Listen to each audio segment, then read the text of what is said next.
Intensity আসবে তবেই আমাদের চোখ দেখতে পারে।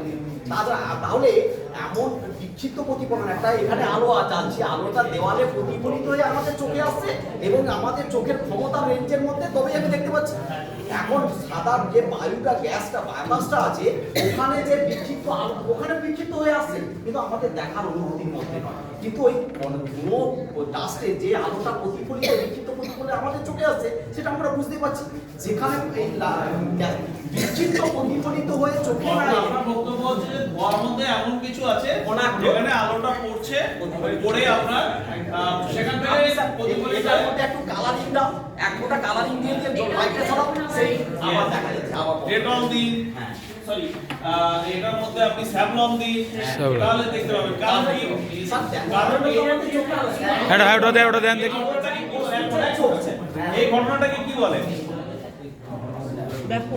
ব্যাপক। এটা তো ব্যাপক হচ্ছে এই যে লাইটটা পড়ে লাইট না দেখা যাবে না কি ভুলে যাক হালকা না গুলুক হালকা হালকা বেশি হয়ে গেছে, বেশি হয়েছে, একটু বেশি হয়েছে পরিমাণটা এটা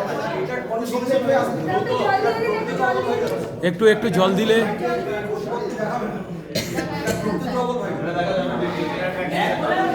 পরিমাণ বেশি হয়ে গেছে। অ্যাকচুয়ালি দ্রবণটাকে কলয়েড দ্রবণ হলে তবেই আমরা দেখতে পাবো। কলয়েডের পার্টিকেল যে সাইজটা সেটা লাইটটাকে বিচ্যুত করতে পারে।